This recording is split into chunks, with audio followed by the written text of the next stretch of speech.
नमस्ते। इस समय चर्चा हो रही है अयोध्या में प्रभु श्री राम की प्राण प्रतिष्ठा की। 22 जनवरी का दिन नजदीक है और उस दिन अयोध्या में प्रभु श्री राम का प्राण प्रतिष्ठा होगा। लेकिन प्राण प्रतिष्ठा इतना आसानी से संभव नहीं था। इसके लिए 500 वर्षों से विवाद चला आ रहा है और इस विवाद में कुछ प्रमुख तारीख जो हमेशा के लिए याद रखे जाएंगे। उसी में से एक प्रमुख तारीख है 1 फरवरी 1986 का। क्या हुआ था 1 फरवरी 1986 को? इस घटना से करीब एक साल पहले जनवरी 1985 में उमेश चंद्र पांडे नाम के एक युवा वकील ने फैजाबाद के मुंसिफ मजिस्ट्रेट की कोर्ट में एक याचिका दायर की थी। इसमें मांग की गई थी कि अयोध्या के राम जन्मभूमि बाबरी मस्जिद के विवादित परिसर को पूजा अर्चना के लिए खोला जाए। लेकिन 28 जनवरी 1986 को मुंसिफ मजिस्ट्रेट हरिशंकर दुबे ने याचिका खारिज कर दी।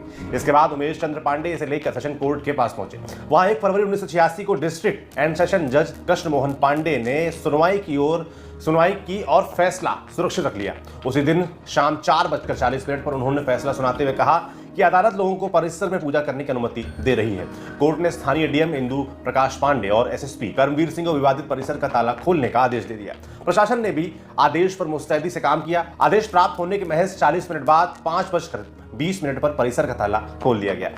उस दिन उस मंदिर में लगे ताले को खोला गया था और उस ताले खोलने के बाद आम जनता वहां पर जा करके दर्शन कर सकती थी। और वो ताला जो खुलवाने वाले व्यक्ति थे वो थे उमेश चंद्र पांडे जी। आज हमारे साथ वो मौजूद है। उस समय वो वकील भी थे, पत्रकार भी थे, वकालत भी करते थे, पत्रकारिता भी करते थे। अब वर्तमान समय में सिर्फ और सिर्फ वकालत अच्छे से कर रहे हैं। पत्रकारिता में संभवतः लेख लिखते होंगे और लिखते होंगे कुछ, बाकी पत्रकारिता परमानेंट नहीं करते होंगे। हाँ, मैं इस समय पत्रकारिता में जी, नहीं हूँ। तो इस समय सबसे पहले बहुत बहुत स्वागत है आपका लखनऊ वाले हाँ, चैनल मुझे पर। नमस्कार। और मैं अब जानना चाहूंगा एक एक चीज करके, लेकिन मैं ये जानना चाहूंगा कि अभी आप सिर्फ वकालत करते हैं या पत्रकारिता भी अभी चल रही नहीं, इस समय मैं केवल वकालत करता हूँ। है? ये है कि कभी-कभी कुछ चीज़ें अगर लिखनी होती हैं तो मैं लिख देता हूँ, लेकिन किसी पत्र या समाचार पत्र से मैं नहीं जुड़ा हूँ इस समय, वर्तमान समय में।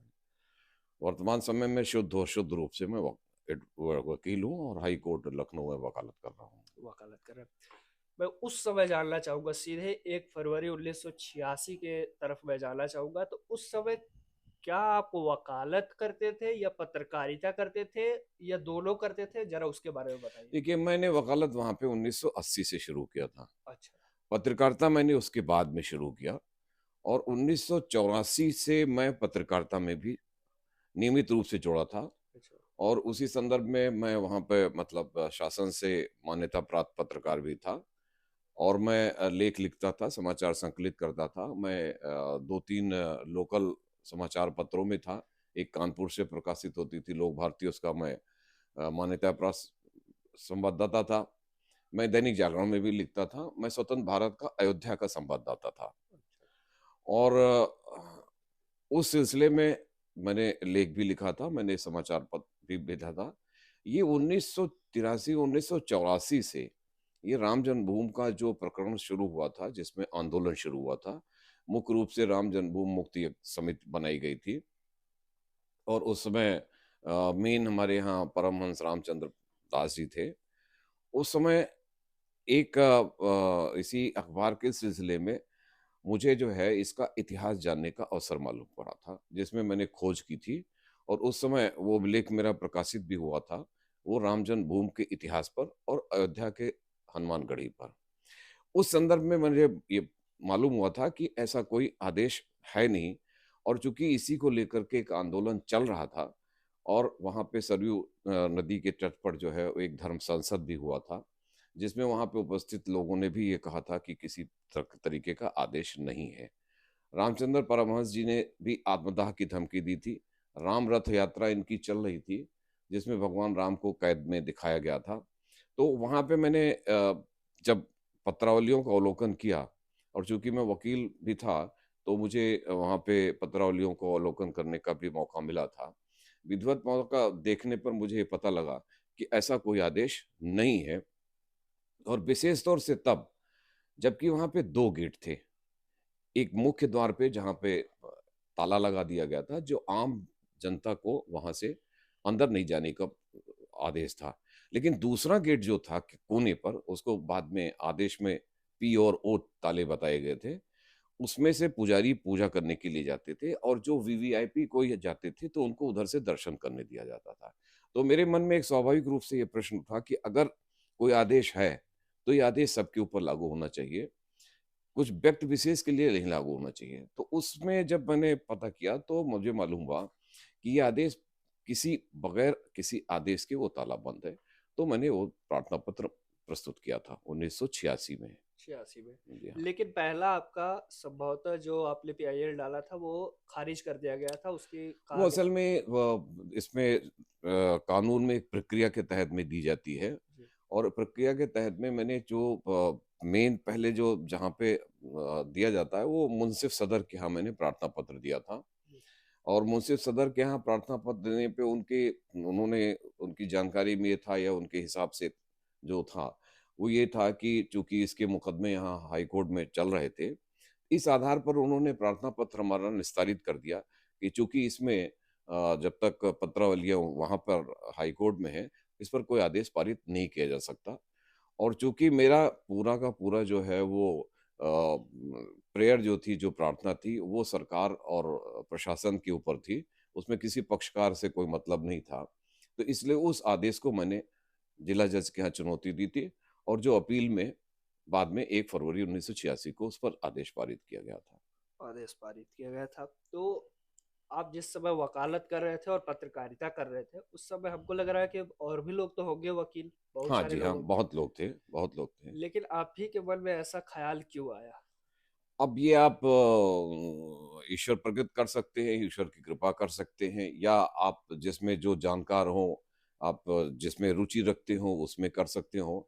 और चूंकि मैंने इसमें उस समय मुझे याद आता है कि शिव सिंह सरोज साहब हुआ करते थे, जो इस तरीके के लेख स्वतंत्र भारत में अक्सर लिखते थे, और उन्होंने ऐतिहासिक मुद्दों पर काफी लेख लिखा था।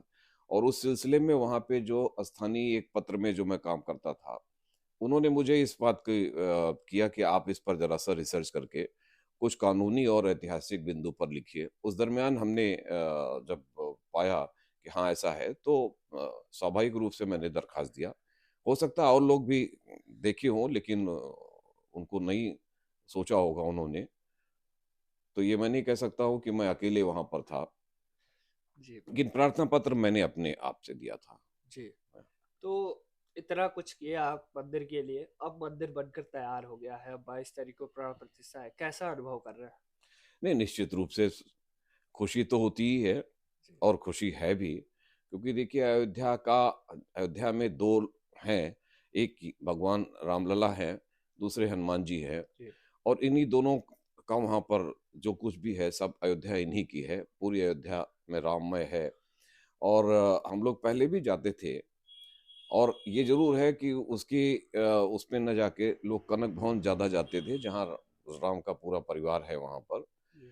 तो आज ये जरूर है कि आज राम के प्राकटोत्सव को लेकर के देखिए, मंदिर बनना या न बनना जी। एक दूसरी बात होती है। मेरे अपने हिसाब से अयोध्या विकसित नहीं थी, अयोध्या का विकास नहीं था। जी। अयोध्या केवल कुछ समय पर जगती थी, मेलार्थियों से, दर्शनार्थियों से, आदमियों से भरती थी, उसके बाद फिर शांत हो जाती थी। वहां पर रोजगार के कोई अवसर नहीं उपलब्ध थे। जो छोटे मोटे जो मंदिर के उस पर निर्भर रहते थे, वो भी केवल तब उनको अच्छा लगता था जब दर्शनार्थी विशेष पर्व पे, जैसे पंचकोसी 14 कोसी परिक्रमा हुआ, जैसे सावन झूला हुआ, जैसे रामनवमी हुआ, इन सब पर यात्रियों से भरता था, उसके बाद खाली हो जाता था। जी। इस राम मंदिर के निर्माण को लेकर के आज अयोध्या में चारों तरफ विकास हो रहे हैं। होटल और अतिथि गृहों का की जाल बच रही है, सड़कें चौड़ी हो गई हैं, निश्चित रूप से हवाई अड्डे बन गए, उसके बाद रेल का भी कायाकल्प हो गया। तो ये जो डेवलपमेंट हो रहा है, ये निश्चित रूप से खाली अयोध्या को नहीं, एक मानचित्र पर लाने की प्रयास था, लेकिन इससे अयोध्या का रोजगार भी बढ़ेगा, और आने वाले लोग ये समझेंगे कि हम अयोध्या जाकर के कोई चीज, अयोध्या, मथुरा, काशी, ये इसके इस कड़ी में एक इसका भी नाम शुरू हुआ है। तो स्वाभाविक रूप से ये खुशी जरूर है मुझे। खुशी जरूर है। अब मैं जानना चाहूंगा कि उस समय जो भी राम मंदिर से जुड़ा, चाहे वो किसी भी आंदोलन में हिस्सा लिया है, उसमें से अधिकतर लोगों को मैं देखता हूँ कि वो लोग राजनीति में आ गए। तो आप तो इतने बड़े काम कर दिए थे कि उसका ताला ही खुलवाए थे और आपका नाम हर जगह था, तो आपको क्या कहीं से कोई पार्टियां आपको नहीं अप्रोच की, और साथ ही साथ आपका क्या राजनीति में रुचि कभी नहीं रहा? देखिए, इस मामले में मैं अपना आदर्श मानता हूँ जी। स्वामी रामचंद्र परमहंस जी को। रामचंद्र परमहंस जी वो थे जिन्होंने दीवानी मुकदमे में जो है वो मुकदमा दायर किया था 25 सन 50। गोपाल सिंह विशारद के बाद वही दूसरा मुकदमा था जो 2019 तक, जिसके माध्यम से आज राम जन्मभूमि पर राम मंदिर का निर्माण हुआ। उन्होंने जब यहाँ पर हाई कोर्ट में अपना मुकदमा उठाया था, तो उन्होंने यही कहा था कि मेरा उद्देश्य पूरा हो गया, इसलिए कि उनका जो आंदोलन था वो ये था कि साहब राम जो है वो कैसे बाहर आ जाए। मेरे मैं मुझे भी ये सौभाग्य मिला कि जो मेरी प्रार्थना पत्र थी, वो प्रार्थना पत्र ये था कि साहब आम जनता को दर्शन करने की अनुमति दी जाए और ये ताले खोले जाएं। तो वो उद्देश्य पूरा हो गया था। तो मैंने शुद्ध रूप से एक आप यूँ कह सकते हैं कि वकील की हैसियत से या पत्रकार की हैसियत से जो मैंने प्रार्थना पत्र दिया था, मेरा उद्देश्य उतना था। अब उसके बाद मंदिर पर किसका आधिपत्य हो या मंदिर से कौन कितना लाभ पाता हो, जी। ये लोगों की अपनी व्यक्तिगत धारणा रही हो, लेकिन मैं ना उस तरफ गया और ना ही मुझे किसी ने अप्रोच किया था। अच्छा। आज भी मुझे किसी ने अप्रोच नहीं किया है। जी। तो मैं ये समझता हूँ कि मैं जिधर था उधर अपने को ठीक समझता हूँ मैं। ठीक समझते हैं। तो 22 तारीख को आपको पता होगा कि रामलला की प्राण प्रतिष्ठा में निमंत्रण दिए जा रहे हैं। बिना निमंत्रण के कहा गया है कि ना आए तो बेहतर रहेगा, क्योंकि निमंत्रण उस दिन वीवीआईपी लोगों को ज्यादा बुलाया जा रहा है। क्या आपको अभी तक निमंत्रण प्राप्त हुआ या नहीं? देखिए, ये दुख तो है कि जहाँ आम कई लोगों को, जिसका नाम मैं नहीं लेना चाहता हूँ, जी। उनको तक निमंत्रण दिया जा रहा है। यहाँ तक कि बस्ती और गोरखपुर में मुझे पता लगा है कि अधिकारियों तक को निमंत्रण दिया जा रहा है।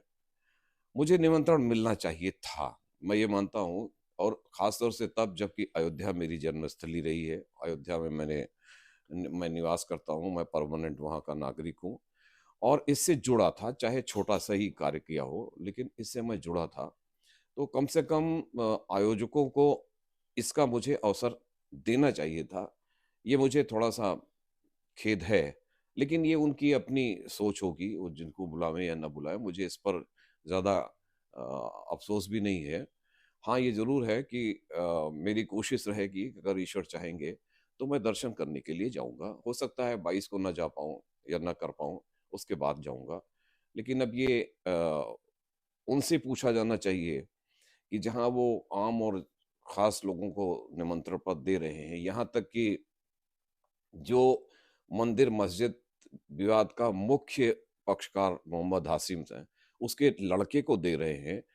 हिंदू धर्म की का मंदिर बन रहा है, भगवान राम हिंदुओं के आस्था वाले हैं, वो हैं। और उस जगह पर आप एक मुसलमान को, ठीक है, किसी भी रूप से वो आपका समर्थन कर रहे हो, उनको बुलाना और जो राम जन्मभूमि प्रकरण से जुड़ा हुआ आदमी हो उसको न बुलाना, निश्चित रूप से ये थोड़ा-सा कष्टप्रद है। लेकिन अब वो उनका हो सकता है, जो भी कुछ हो, इस पर मैं कुछ कहना नहीं चाहता हूँ।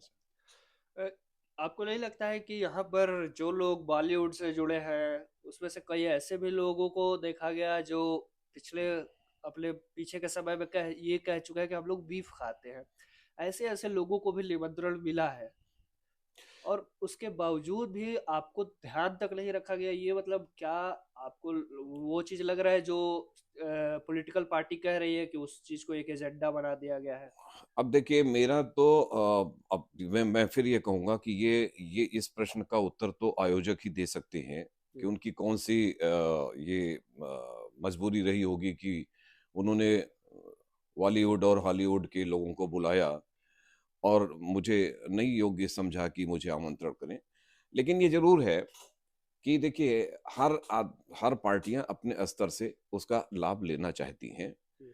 लेकिन कुछ भी हो, मैं एक चीज़ मानता हूँ, जैसे देखिए आज आप केजरीवाल हैं या कोई भी है, या जो जो भी इससे जुड़े हों या ना जुड़े हों, किसी न किसी रूप से राम या उससे जुड़े हुए हनुमान या किसी से अपनी आस्था प्रकट कर रहे हैं।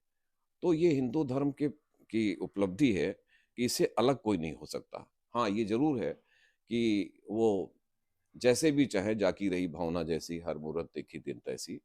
उनका अपना योगदान है, अपने हिसाब से है, चूँकि उनकी पार्टी है, उस लेवल पर है, तो वो अपने हिसाब से चलते हैं। मेरा चूँकि राजनीतिक लगाव किसी पार्टी से नहीं रहा है, इस बारे में मैं ज़्यादा बात नहीं कर सकता हूँ। लेकिन ये बताइए कि कई सारी पॉलिटिकल पार्टी ऐसी भी है जो ये राम मंदिर से खुश है, कह रही है कि हम राम मंदिर के समर्थन में है, लेकिन ये जो 22 तारीख को करा रहे हैं उससे संतुष्ट नहीं है।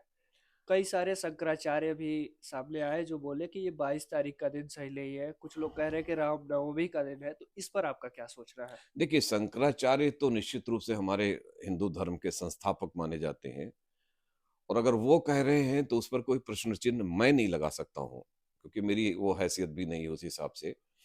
ये उनका जो जो भी सोचना होगा, जो भी है, वो निश्चित रूप से धर्म आधारित होगा, और इस पर जवाब देने का भी मैं समझता हूँ कि मैं उसके योग्य नहीं हूँ।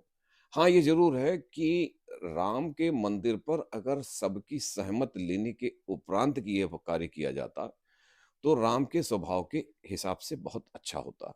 लेकिन अब वो कौन-सी बातें हैं या क्या है, ये तो इस पर तो मैं क्या कह सकता हूँ। लेकिन हाँ, ये ज़रूर है कि किसी भी रूप में देखिए, राम का मंदिर बने, प्राण प्रतिष्ठा हो, और हिंदू धर्म में ये है कि अगर कहीं कोई गलती होती भी है तो उसका उसकी पूर्ति भी की जा सकती है। अगर कोई चीज़ें रह जाती हैं तो दोबारा भी की जा सकती है। तो मुझे नहीं लगता है कि इसमें कोई मतलब इस रूप में, ख़ासतौर से जहाँ पे अयोध्या के विकास की बात हो रही है, उस रूप में हाँ, ये ज़रूर है कि ये धर्माचार्य, शंकराचार्य, और ये ज़रूर है कि देखिए, अगर आप को मैं ले चलूँ तो 79 89-90 में जिस समय यहाँ पे राम मंदिर का शिलान्यास हुआ था, उस समय भी जगत गुरु स्वामी स्वरूपानंद जी थे।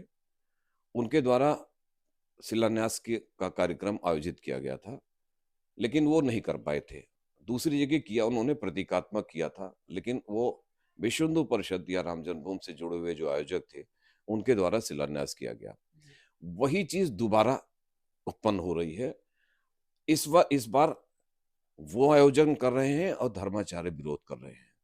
लेकिन चलता रहेगा। भगवान का जो देखिए, मेरा ये मानना है कि अ, हिंदुस्तान में आप कोई भी कार्य करें, तो आपका विरोध और आपका समर्थन होगा। और ये राम मंदिर का जो प्राकोटोत्सव, प्राण प्रतिष्ठा हो रही है, मैं इसको भी उसी तरीके से मानता हूँ कि इसका भी विरोध और समर्थन हो रहा है, और इसको इसी तरीके से लेना चाहिए इसमें से। लेना चाहिए। बाबरी मस्जिद या यूं कहे कि विवादित जो ढांचा अक्सर चर्चा होती है कि गिरा दिया गया उसको, और उसको समय समय पर अक्सर अलग अलग लोग, अलग अलग पॉलिटिकल पार्टियां क्रेडिट लेती है कि हमने गिराया और हमने गिराया। आप उसमें चूंकि रुचि रखे हैं और उससे जुड़े हैं, तो मैं आपसे जानना चाहता हूँ आपको क्या लगता है कौन है मुख्य ग्रुप या पार्टी या लोग जो उस विवादित ढांचा को गिराए हैं? देखिए, अगर जो भी व्यक्ति वहां पर 6 दिसंबर को सुबह से रहा होगा, जी। उसने उन 8 व्यक्तियों को जरूर देखा होगा, जिसमें एक महिला भी शामिल थी, और संभवतः वो कर्नाटका, या हाँ, कर्नाटका के थे। जो सर्वप्रथम पहले व्यक्ति थे, वो थे जो गुंबद पर चढ़ने वाले थे। अच्छा। और ये निश्चित रूप से अगर श्रेय देना चाहिए तो उन 9 आदमियों को देना चाहिए, जिनको उस गुंबद से उतारने के लिए उस समय राजमाता सिंधिया जी थी, मौजूद थी। उन्होंने ये कहा कि आपको भगवान राम की सौगंध है, आप लोग नीचे उतर आइए। पूरे सारे पंथ साहब ने उनको बुलाया। साथ तमाम लोग थे वहाँ पे, जिन्होंने ये कहा कि आप लोग नीचे उतर आइए। अगर देखिए, अगर उस समय था तो किसी को ये नहीं कहना चाहिए था कि आप नीचे उतर आइए। लेकिन ये, अगर आप ये कहिए कि प्रेरणा के स्रोत, या जो अगुवाई करने वाले लोग हैं, जिनके माध्यम से, जिनके कारण से वहां पर लोग चढ़े, आम जनता चढ़ी, वो वही लोग थे। और दूसरी चीज मैं आपको एक भी बताना चाहता हूं कि देखिए, आज एक बात आती है कि मुलायम सिंह के द्वारा वहां पर जो है वो गोली चलाई गई थी कार जी, सेवकों के लिए। कोई भी कार्य होता है तो निश्चित रूप से उसका कोई लाभ भी होता है। 1990 में जब कार सेवकों को रोकने के लिए मुलायम सिंह द्वारा जो है वो एक चारों तरफ दीवार बनाई गई थी, और उस दीवार के ऊपर खंभे से लगा करके, लोहे के खंभे में, और वो तार की बाड़ी लगाई गई थी। राम जन्मभूमि के जो बाबरी मस्जिद ढांचा गिराने वाले कार सेवक थे, उनके लिए वही चीजें जो है वो एक तरीके से काम में आई, और उसी खंभे को तोड़ करके, और एक दूसरे, एक एक दीवार से इधर से रख करके उस दीवार पर इसे ही अंदर वो चले गए। तो किसी न किसी तरीके से वो दीवार भी जो है वो कार सेवा में शामिल थी और उसने लाभ पहुंचाया था। और ये तो मुझे सौभाग्य है कि मैं पूरे दिन वहां पे रहा हूँ और मुझे मालूम है। लेकिन हाँ, अगर श्रेय देने की बात हम मुझे कहिएगा, तो मैं उन 8 व्यक्तियों को, और एक महिला जो भी थी, उनका नाम मुझे नहीं मालूम है, उनको दूंगा, जिनके माध्यम से, जिनके कारण से सारे लोग बाद में चढ़ गए इस पे। जो कर्नाटक के थे। जहाँ शायद कर्नाटक आते, क्योंकि वो हिंदी नहीं जानते थे। अच्छा। वो हिंदी नहीं जानते थे, मलयालम जानते थे या कर्नाटकी जानते थे, हिंदी नहीं जानते थे। अब मैं ये आखिरी मेरा प्रश्न है कि जो पॉलिटिकल पार्टियां राम का कहे या फिर राम मंदिर का कहे या फिर जो तरीका है भारतीय जनता पार्टी का या अभी वर्तमान समय में पूजा पाठ करने का और प्राण प्रतिष्ठा करने का, जो लोग भी किसी रूप में उस चीज का विरोध कर रहे हैं, उनके लिए आप क्या कहेंगे? देखिए, वही मैं फिर कह रहा हूं ना कि ये व्यक्तिगत मामला है लोगों का। देखिए, अगर कोई राजनीतिक पार्टियां हैं तो उनका एक अपना एजेंडा होता है, अपने हिसाब से चलते हैं।